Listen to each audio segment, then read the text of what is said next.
Hello everybody, T4 here with another Let's Play. And today's Let's Play is gonna be on World of Illusion, starring Mickey Mouse and Donald Duck. I know, shocking isn't it? Now, this is a sequel to the Sega Genesis classic Castle of Illusion. And this one was released in 1992 of December, I believe. Now, not a lot of people do Let's Plays of it, which is kind of surprising to me. Which is one of the reasons why I'm doing an LP of this. And I figure I would be more than happy to share this game with you all, since this is actually one of my favorite Sega Genesis games ever in my collection. So, here we are with our title screen, and here we got Mickey and Donald. And so we press start, and we're given our story, which we have both of them practicing their magic, which somehow Mickey was screwing Donald over with his magic tricks. Haha. So Donald somehow stumbles upon this bizarre magic box, which in the next page is going to show you that it looks like a giant lion's mouth. I'm trying to decipher what the shape of it is. I want to say it's a lion, maybe, but it doesn't have, like, hair details around it or anything. Or maybe it's some giant gargoyle. I don't know. So Mickey pleads to him that he doesn't want to do it. Donald's like, screw you, I am doing this. You can't stop me. And then he just disappears. And Mickey's like, oh no!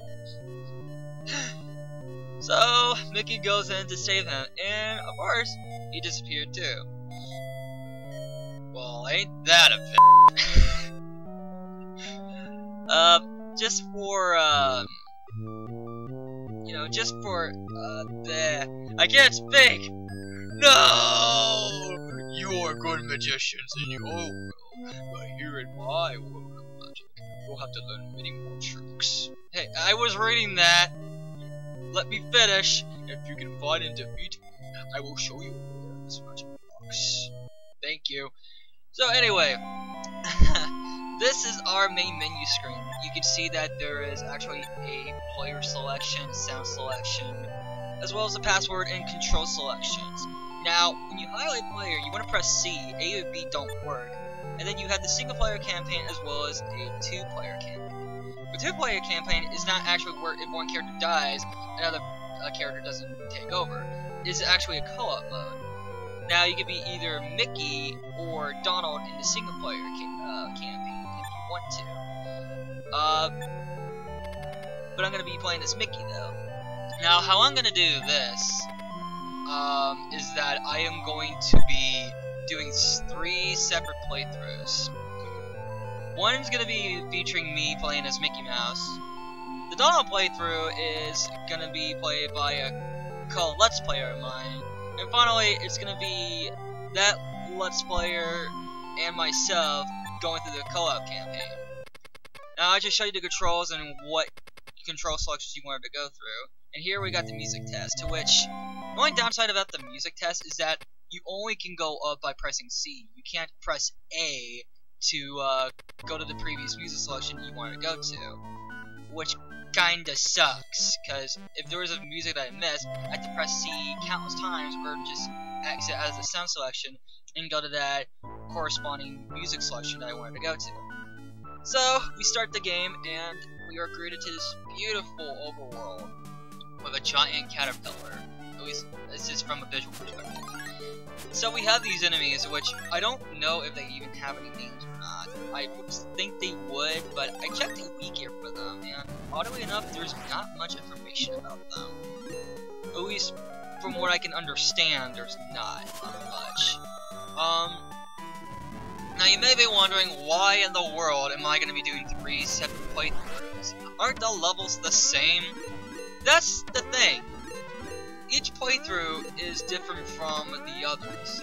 For Mickey has his own exclusive levels, as well as for Donald. Not entirely, but it's more like just more of differences in terms of visuals.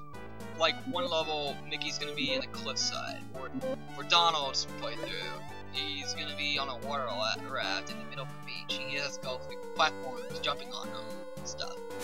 You know, stuff like that. You know, there's changes for each playthrough that you go through. And the same can be said for the co-op playthrough, which is why I wanted to show everything that can be displayed in the game as much as I can. So, how the game works is that you hold down the A button, like that, and ow, what I wanted to I want to put a disclaimer here that as I probably should have shown at the beginning of the video, but you probably might have read it anyway, is that the episode's probably going to be censored because I am aware that there might be kids watching the video because, hey, it's Mickey Mouse and whatnot. And personally, if a young child was to stumble upon this video, I don't want to hear these kind of words. I know some of you don't like the idea of me censoring my videos. I can understand, but for this one exception, I am going to be censoring this one. After this Let's Play of this game, I'm going to be going back to my old cursing self. Cussing sailor. Yeah. So, you may notice that there are some different changes for each act that we go through. One was the forest, the other one is kind of like a platform with flowers all over the place. And this one is just a cave. You know, oddly enough about this level, I always feel like that the background reminded me of these molded cookies. Oh, if you step on the spider webs in that pattern, that has that pattern in there, you can actually fall through. You don't want to do that because there's a bottomless pit there. But those these little rocks in the background, I know they're supposed to be diamonds, kind of like Snow White and the Seven Dwarfs, I think. But I keep thinking they're cookies. You know, the cookies where it has the red, blue, and yellow patterns on them. They're like chocolate chips, you know, colored in, just to be that. Oh gosh. But pretty much, yeah, they look like cookies. I'm not really doing a good job explaining about the game. You press the B button to use your magic cave, is how I was able to do it, of course. And then you press the C button to jump. Duh. No, wait, come back. I need a friend. Okay, let's go. And believe it or not, it's boss time already. Take that, giant spider. Ah, get over here. Now, this part's annoying because you can't hit him from behind. He's just hidden in the semi-background, as I would like to call it. So I guess you just hit him from the top. There we go. That was pretty easy. Maybe the easiest boss ever in the game. I didn't even take a hit at all. Now, the cards that you might have seen in the top left corner is your health bar, of course, and at the very top is your lives counter. If you get to 0, then you pretty much have the game over. I don't think there are continues. There are continues, but you don't collect them. What it is that you either quit the game or you continue, in which you're given 4 cards to memorize, to which it will be your level selection code. So here we are in the canyon level, and we use the new magic to be on a carpet ride, or magic carpet ride, going through the clouds. Yeah! Yeah! Okay. So, you may want to avoid the tornadoes because they can kinda hurt you, and the birds. Fortunately, the clouds don't hurt you. Clouds are your buddies. Love a cloud today. Okay. And I don't know how that bird just popped right out of nowhere. But, how I was introduced to this game, I kind of, ow, that was terrible. How I was introduced to this game was that I remember getting this game from my grandmother, and oh god, go up, go up, go up! You do not want to be stuck there, because if you do, you might get stuck and you might die. No, the key the keyword's not being might. It's just that you will die if you do that. But how I was introduced to this game. I remember getting this game from my grandmother, and of course, when I got the game for the Genesis, I played the living out of it because other than Sonic 2 and Sonic 3 and Miss Pac-Man, I had no other games to play. Yeah, believe it or not, I never really grew up with Streets of Rage or Gunstar Heroes or some others Sega Genesis games ever. I would play the Genesis games, but I will only play them I will only get them from the video rental store and just play them on. Pretty much. I'm trying to think what else here. There's also where I remember there was something in the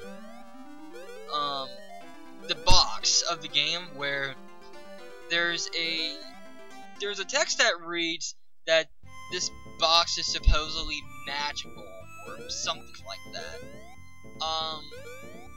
It reads that if you put something in there, it might disappear. And you may notice that I'm not really doing a good job at avoiding enemies. I may die a few times. I don't know. It's kinda hard to say. Believe it or not though, this game's pretty easy. And it's pretty short too, but then again, for a Genesis game, what are you really expecting? Okay, here's what it reads. It reads, caution. This box contains amazing magic. Take home and open up for instant delay. Now, when I was really young, I interpreted that as that this Genesis box of the game was literally made out of magic. And what I would do is that I would put an item in there. I would try to make up some Alakazam magic Hebrew, hocus pocus words or whatever, and I would just open it and it would be never there. And you'd be like, oh, what the heck? It didn't work! I was a silly kid back then. I really was.